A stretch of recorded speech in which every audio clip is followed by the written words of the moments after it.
अच्छा, कभी ऐसा हुआ है कि टैबलेट रात भर चार्जिंग पर लगा छोड़ दिया हो? अब सोचिए, अगर आपकी कार वो खुद ही तब चार्ज हो जाए जब बिजली सबसे सस्ती मिले या सबसे ग्रीन हो। हाँ बिल्कुल। और यहीं पर मतलब स्मार्ट ईवी चार्जिंग स्टेशंस और नेटवर्क्स का रोल आता है। आज हम इसी टेक्नोलॉजी पर थोड़ी गहराई से बात करने वाले हैं। ये कैसे काम करते हैं, कैसे ये सिर्फ गाड़ियां चार्ज नहीं करते बल्कि समझदारी से करते हैं, ऊर्जा बचाते हैं, पर्यावरण की भी मदद करते हैं।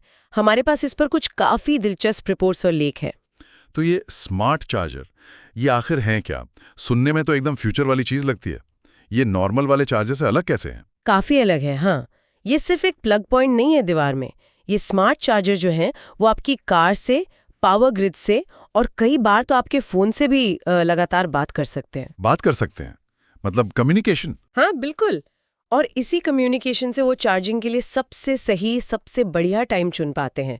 जैसे मान लीजिए जब ग्रिड पर सोलर या विंड पावर ज़्यादा हो रही हो, या फिर रात में जब बिजली की दरें कम होती है ना? अच्छा, तो ये चार्जर एक तरह से सोच सकते हैं कि कब चार्ज करना बेस्ट है। और मैंने पढ़ा कि कुछ चार्जर तो चार्जिंग की स्पीड भी एडजस्ट कर लेते हैं। ये कैसे? एकदम सही कहा। सोचिए कि एक चार्जिंग हब पर कई गाड़ियां एक साथ लगी हैं, तो एक स्मार्ट सिस्टम ये देख सकता है कि कुल कितनी बिजली अवेलेबल है और फिर हर कार की ज़रूरत और ग्रिड की कैपेसिटी के हिसाब से वो चार्जिंग की स्पीड को एडजस्ट कर सकता है। इससे होता यह है कि ग्रिड पर मतलब लोकल लेवल पर एकदम से ज़्यादा लोड नहीं पड़ता। ये तो काफी स्मार्ट है। और ये सब होता कैसे है?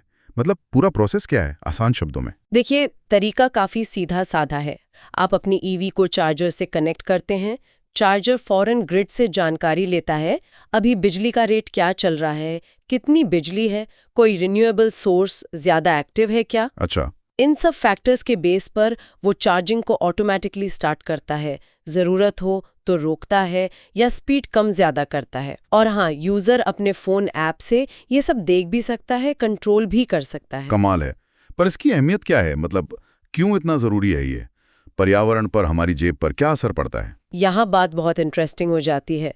देखिए, पर्यावरण के लिहाज से ये चार्जर तब चार्ज करते हैं जब ग्रिड में ज़्यादा क्लीन एनर्जी होती है, तो कार्बन एमिशन कम होता है। हाँ, ये तो है। पर इससे भी बड़ी बात है ग्रिड बैलेंसिंग। ये चार्जर सिर्फ कार चार्ज नहीं कर रहे हैं, ये पावर ग्रिड का एक एक्टिव हिस्सा बन रहे हैं, उसे स्टेबल रखने में मदद कर रहे हैं। ये एक तरह से कंज्यूमर डिवाइस से ग्रिड असिस्टेंट बन रहे हैं। पीक आवर्स में जब सब लोग बिजली इस्तेमाल कर रहे होते हैं, तब चार्जिंग से बचकर ये ग्रिड को ओवरलोड होने से बचाते हैं। ग्रिड असिस्टेंट, वाह! ये तो सोचने का बिल्कुल नया तरीका है। और आर्थिक रूप से पैसों का क्या फायदा? आर्थिक रूप से भी सीधा फायदा है। ऑफ पीक घंटों में चार्ज करके जब बिजली सस्ती होती है, ये सीधे सीधे यूजर्स का बिल कम करते हैं। और आगे चलकर तो शायद ऐसा भी हो कि बिजली कंपनियां स्मार्ट चार्जिंग यूज करने वालों को कुछ इंसेंटिव्स या डिस्काउंट्स भी दें। क्या इसके कुछ असली दुनिया के उदाहरण हैं? मतलब कौन सी कंपनियां ये कर रही हैं? हाँ बिल्कुल है। जैसे टेस्ला का सुपरचार्जर नेटवर्क है, वो डिमांड और ग्रिड की कंडीशन के हिसाब से लगातार स्पीड एडजस्ट करता है। फिर चार्ज पॉइंट और आयोनिटी जैसे बड़े नेटवर्क्स भी हैं जो स्मार्ट शेड्यूलिंग और ऐप बेस्ड कंट्रोल देते हैं।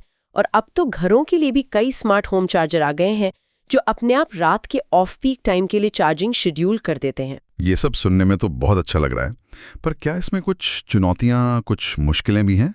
हाँ, मुश्किलें तो हैं, बिल्कुल है। कुछ ज़रूरी चुनौतियां हैं। पहली तो है इंफ्रास्ट्रक्चर, मतलब हमें लाखों ईवीज के लिए बहुत सारे स्मार्ट चार्जर लगाने होंगे। ये एक बड़ा काम है। दूसरी बड़ी चुनौती है कंपैटिबिलिटी या कह लें इंटरऑपरेबिलिटी। सोचिए, आप कहीं सफ़र पर हैं और आपका चार्जर नेटवर्क आपकी कार के साथ ठीक से काम ही ना करे, तो सभी कारों, चार्जरों, नेटवर्कों को एक दूसरे के साथ स्मूथली काम करने की ज़रूरत है। सही बात है, ये ज़रूरी है।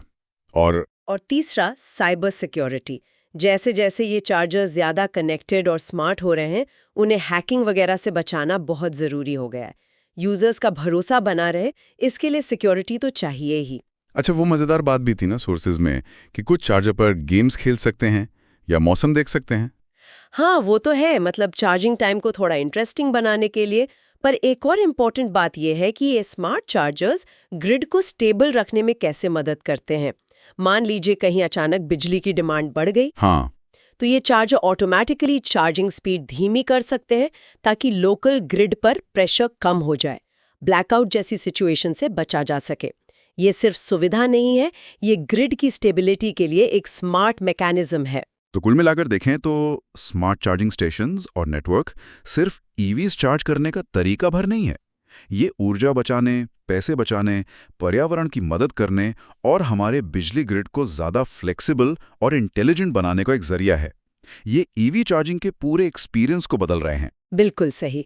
ये टेक्नोलॉजी हमारे शहरों को इलेक्ट्रिक गाड़ियों के फ्यूचर के लिए तैयार करने में एक बहुत अहम रोल निभा रही है। और आखिर में श्रोताओं के लिए एक सोचने वाली बात।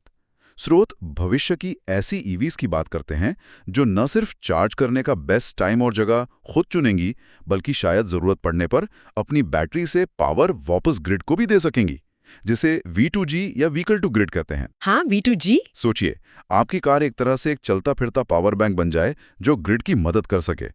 टेक्नोलॉजी हमें कहाँ ले जा रही है, ये सोचना वाकई में काफी रोमांचक है।